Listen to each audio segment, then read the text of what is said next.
Muito bem, cá estamos nós voltando com o nosso Gazeta Entrevista e daqui a pouco um papo aqui com esses meninos que são o José Nilcimar, este rapaz bonitão aqui ao meu lado direito, que é do Conselho Tutelar. Aliás, é o vice-presidente do segundo Conselho Tutelar. Você sabe o que é um Conselho Tutelar? É parecido com aquele do Conselho Titelar, que não mexe com titela, mexe com tutela, ok? E esse aqui é o Fabrício, que é o diretor do Departamento de Proteção Social Especial da Secretaria Municipal, que cuida das criancinhas que estão em risco, em situação de risco, aquelas coisas que nós vamos conversar já já. Mas antes, preciso conversar com você sobre outras coisas. O Guaranabaré é uma companhia excelente a quem gosta de ter prazer à mesa. Sabe que quando você tem um calor, como está fazendo em Rio Branco agora, e você pede aquele bribote para comer, uma saltenha, um quibe de arroz, um charuto, uma coisa boa, você joga uma cacheada, você tem que ter uma garrafa de baré. O baré é produzido aqui no Acre, produzido em Manaus, é um guaraná maravilhoso, agora distribuído em todo o estado do Acre pela representante Ambev aqui, que é a Acre Beer. O Guaranabaré dispensa até maiores comentários, porque quem cresceu no Acre sempre conheceu o Guaranabaré. E se você chegou agora, não deixe de experimentar um Guaraná maravilhoso, com a cara dos acreanos, e agora também em umas garrafas gigantescas. Uma só serve para quase toda a sua família. É porque tem aqui uns cabas gulosos, né? De vez em quando querem comer, que nem aqui o Fabrício. Mas tudo bem, deixa o bichinho para lá. E eu quero lembrar você, sua família cresceu, seus filhos estão querendo voltar para casa depois de estarem fora, você precisa de um espaço nobre para sua esposa, para sua família ter mais conforto. Agora esse sonho pode ser realidade. A Imobiliária Fortaleza tem o Topázio Residência, condomínio belíssimo, com acabamento finíssimo, com tudo que você precisa para dar à sua família a alegria de viver em comunhão. E aí você pode comprar até 300 vezes para pagar, com o seu saldo do FGTS, e aí você escolhe. Mas também conheça o Ecovil, que é uma exclusividade também da Imobiliária Fortaleza. Se você quer detalhes sobre isso, pegue e acesse pelo computador www.imobiliariafdefortaleza.com.br e pegue informações. Se não, venha a Rio Branco, na Avenida Ceará, o número 2373, você vai lá e conversa com os operadores, que são os meninos e meninas simpaticíssimos lá da Imobiliária do Chico e da família do Chico. Vá lá e conheça. Se não, você só liga para esse telefone aí que aparece no vídeo, que é o 32 13 8000. E aí, pronto, resolve lá o seu problema. E agora eu vou começar com esses dois menores. Esse aqui é menor do que o outro, mas menor também, né? Prazer em ver vocês aqui, gente. Vocês estão comemorando com preocupação ou com sucesso desmedido o aniversário do Estatuto da Infância e da Juventude. Quem vai falar primeiro? O tutelador ou o tutelado? Porque ele é mais novo do que você está cuidando dele, né? Zé Nilcimar. Eu diria que a nossa comemoração, ela é mais de alegria. Né? Tem mais Houveram saldo muitos positivo. avanços, muitos saldos positivos, com certeza. Né? Se a gente for pegar desde de quando foi criado o ECA, de 1990 até hoje, nós temos muito mais a comemorar do que a lamentar, do que a exigir. Sem dúvida. É a mesma coisa em relação a vocês que aplicam políticas públicas para isso. Porque começar, na verdade, em todos os momentos da história, sempre houve política pública voltada ou preocupada com a infância, com a juventude. Os nomes mudaram, mas todo mundo sempre fez alguma coisa, sempre se buscou fazer alguma coisa. A lei veio sublimar todos os esforços, né, e organizar algumas coisas. E no meio desse negócio todo, eu particularmente sou meio crítico do código. Mas vocês ouvem críticas também ao código na aplicação das políticas municipais aqui, ô Fabrício? Certo. É importante, Clemer, a gente relembrar que a história social da infância brasileira é uma história muito conturbada.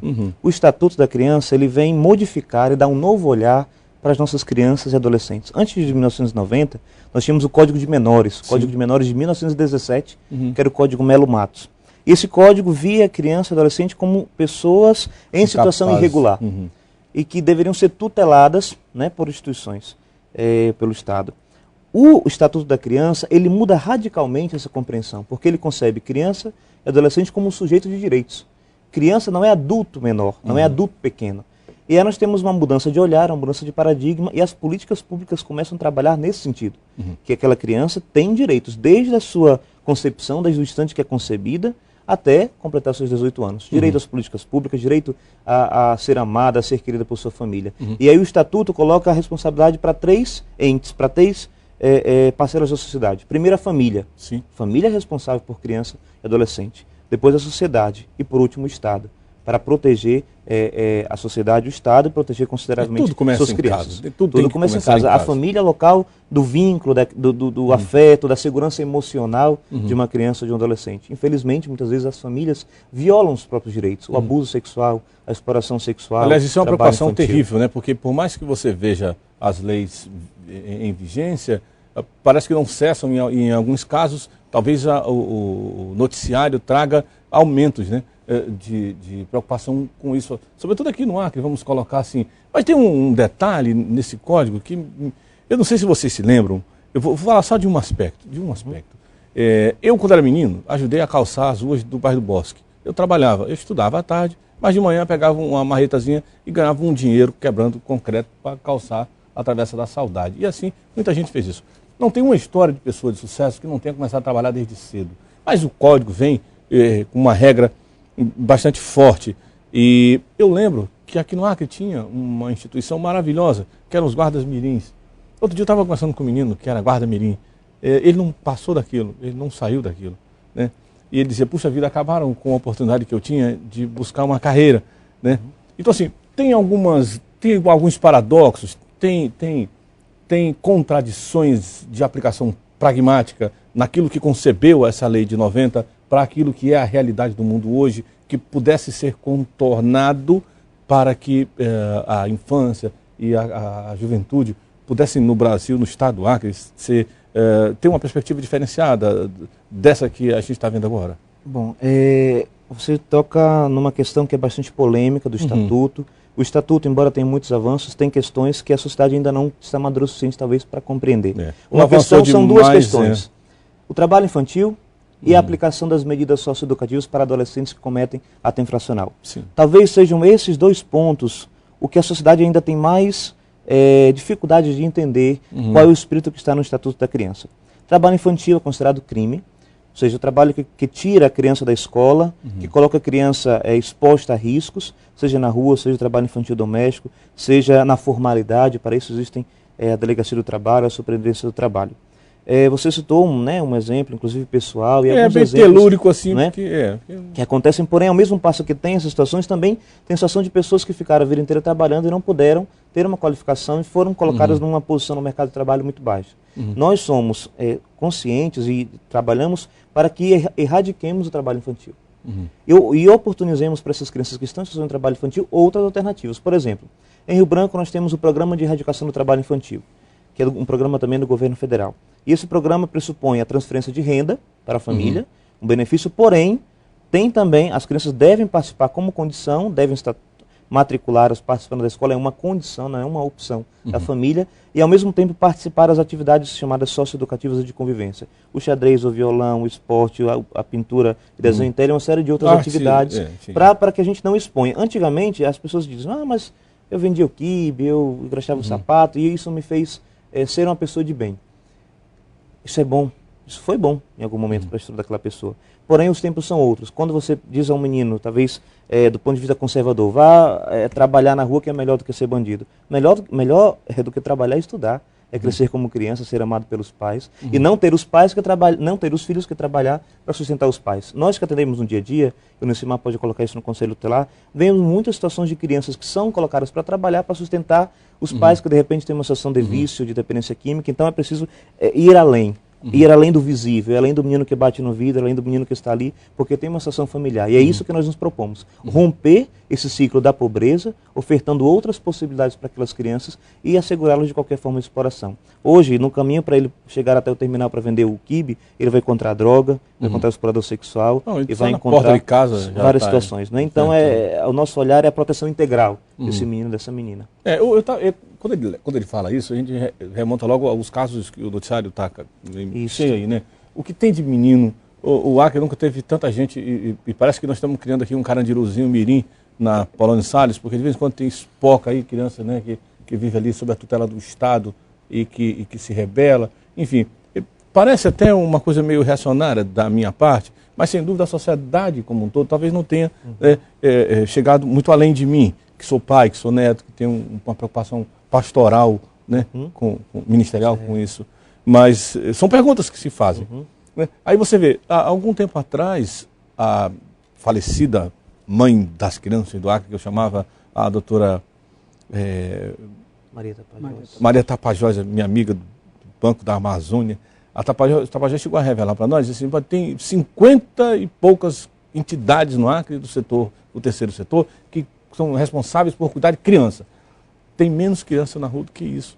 Né? E hoje a gente vê qual é o saldo que tem desse tempo. Nós temos mais crianças delinquindo, mais crianças em situação de risco, tem mais problema hoje do que tinha antes e alguém não deu conta disso. E o que é feito dessa turma que deveria estar trabalhando nisso e não faz? Ou Conselho Tutelar? Na realidade... é um monte de coisa misturada, né? Mas, realmente enfim, nós temos aquilo que chamamos de rede de proteção. Né? Mas como o próprio Estatuto preconiza, a proteção inicial deve ser na família. Sem dúvida. Né? E infelizmente é onde mais se está falhando. Quando a gente fala que temos crianças na rua, que temos crianças que estão praticando, adolescentes praticando atos infracionais, outras coisas erradas, a gente imagina logo aonde está o erro, aonde está a falha. E chegamos até a família. Né? No Conselho Tutelar, realmente a gente recebe muitas famílias, muitas crianças com esses problemas, crianças que a polícia volta e meia leva até nós, crianças que estão em situação de rua, que estão na rua, mesmo tendo famílias. Né? Automaticamente que o Estado, nem o próprio Conselho Tutelar, pode tutelar essas crianças quando elas têm família.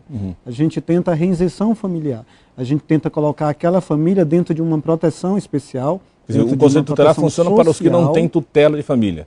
Basicamente isso. Não só para isso. Né? A gente funciona no sentido de garantir que todos tenham essa tutela, seja da família, seja do Estado ou do município. Né? Agora, o que eu estou te dizendo é que a gente não pode pegar aquela criança que está na rua porque, por exemplo, fugiu de casa. Fugiu de casa por alguma coisa que não gostou em casa, alguma regra, alguma coisa que não gostou, está em situação de rua, a polícia leva até o Conselho Tutelar. Não tem por que a gente levar essa criança até uma entidade se ela tem família. A gente vai trabalhar com essa criança dentro da família, fazendo essa reinserção familiar para manter essa criança na família. A gente sabe que o lugar da criança é na família. Isso é uma coisa que dá para comemorar que nós estamos fazendo mesmo, ou é uma preocupação de que nós não alcançamos ainda as metas que deveríamos ter alcançado, ou até que desejávamos, né, desejaríamos alcançar? Por que eu faço assim a pergunta? Está valendo a pena tudo isso? Tanta entidade, tanto esforço público, tantos conselhos, se tem tantas crianças hoje aí, né, no noticiário, assalto, mula de droga, assassinatos, estupros, violência de toda maneira, sempre envolvendo menores. Eu olho para o Acre, assim, como quem olha para o Rio de Janeiro, onde a idade média de um homem, né, no Rio de Janeiro não passa mais de 25 anos. O cara está morrendo nas mãos dos traficantes e tal. E aqui no Acre está um problema sério com isso, né? Será que nós estamos trabalhando no caminho certo, na junção de poder público e sociedade para erradicar esse sofrimento e essa horrível perspectiva de que nós vamos ter os filhos e netos piores do que nós já somos? Então, esse questionamento, essa problematização que você faz, ela vem bem a calhar com as discussões que nós também fazemos. Em que medida o Estatuto e a aplicação desses 21 anos do Estatuto alterou a realidade social de crianças e adolescentes? Isso. Graças a Deus, o nosso país tem dado um olhar diferencial para aquilo que são as políticas sociais. Um exemplo é a política pública de assistência social, que há 10 anos atrás era entendida como uma troca de benesses. Sim. E hoje nós temos uma política pública, inclusive dia 6 de julho, a presidente Dilma sancionou o Sistema Único de Assistência Social, que independe da vontade do governo, claro. É uma política de Estado. E dentro desse sistema, para falar uma das políticas, a política de assistência que mais avançou nos últimos anos, nós temos o papel dos CRAs, que são os Centros de Referência de Assistência Social, que estão lá na ponta, lá nos bairros. Em Rio Branco nós temos 7 CRAs, no Sobral, lá no Santo Inês, lá no bairro da Paz, lá no Calafate, em áreas de maior vulnerabilidade social. Os CRAs fazem um trabalho prioritariamente de fortalecimento dos vínculos familiares e comunitários para que, de repente, esses vínculos não se rompam e seja necessário aplicar uma medida um pouco mais incisiva de uma medida de proteção.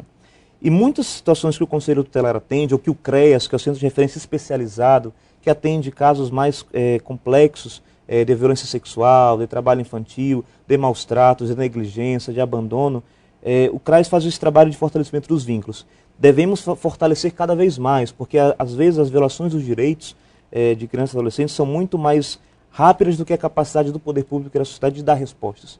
Por várias questões, principalmente pelo não entendimento ainda do Estatuto e por isso não está priorizado totalmente. A Constituição Federal e o Estatuto ele não nasceu isoladamente. Sim. E a Constituição Federal, no artigo 227, diz bem claro, criança e adolescente é prioridade absoluta da família, da sociedade e do Estado.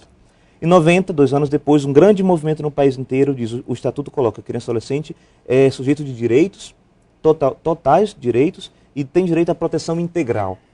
Isso é, diríamos assim, o espírito principal. Os meninos não são menores, trombadinhos ou delinquentes. Os meninos são crianças e adolescentes sujeitos de direitos. Se eles chegaram a uma situação de vulnerabilidade, tem uma série de fatores que não contribuíram para que eles se desenvolvessem plenamente.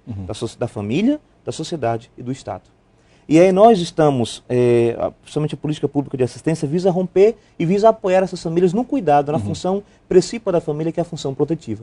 Sem confundir papéis. O Conselho Tutelar, muitas vezes a sociedade vê o Conselho Tutelar e cobra do Conselho uma ação que não é sua competência. Não é competência. O Conselho não é uma instituição policial. Sim. O Conselho visa garantir os direitos das crianças e adolescentes e apoiar... E é a sociedade fiscalizando o cumprimento da legislação. Isso, e o Conselho Tutelar são pessoas escolhidas da própria comunidade para fiscalizar isso tudo. Olha, eu fico muito feliz em conversar com pessoas como vocês, falando de um tema tão preocupante, tão exaustivamente falado no interior das casas, nas igrejas, né? E por todo mundo que tem muita responsabilidade. O tempo, infelizmente, é muito curto, mas haverá algum tipo de manifestação, de comemoração por conta disso? O que vocês estão fazendo? Sim. Eu já estourei o tempo, daqui a pouco vão puxar a minha orelha aqui e vocês vão precisar me ajudar, porque eu sou uma criança na TV Gazeta. A nível de Conselho Tutelar, ainda hoje, pela manhã, no auditório da OCA, né, nós tivemos lá um encontro de todos os conselheiros tutelar, ex-conselheiros tutelar e pessoas, entidades que compõem a rede de proteção. Também, dando continuidade, na sexta-feira haverá um show lá na Concha Acústica, no qual o Fábio Fabrício está com um folder convite, aí pode até dar maiores informações. Eu pensei que ele ia cantar. Ó. Ele ainda não canta. Não canta, mas porque não quer, né? Rede de atenção à criança e adolescente. Então, Ciribolo, abertura oficial, dia 12, terça... Então tá. Bom, conta aí. Na Concha Acústica, sexta-feira agora, 18 horas, o Ciribolo, show dos 20 anos do Estatuto da Criança e do Adolescente. Isso, então vou vir crianças, a partir das 18 horas. Isso, adolescentes atendidos pelos vários programas, toda a rede de atenção, do Conselho Tutelar, ao CRAS, aos abrigos, todo mundo que polícia, gosta, todo mundo preocupa, que está envolvido, né, que tem responsabilidade constitucional. Tu não vai cantar, né? Não, eu só mobilizo. Então eu vou. Então pronto. Está convidado. Será bem-vindo. Um abração, bom ver vocês aqui. Deus abençoe, guarde, proteja e faça prosperar, tá? Nós que agradecemos, estamos sempre à disposição e quem nos escuta em casa, cuide bem de suas crianças, dos seus filhos e qualquer violação dos direitos, qualquer situação, Disque 100. Denuncie, é uma denúncia a mais para uma lágrima a menos. Os filhos são bênçãos de Deus para a vida dos homens. Feliz aquele que enche dessas flechas a sua aljava. Um beijo, fiquem com Deus e até amanhã. Tchau.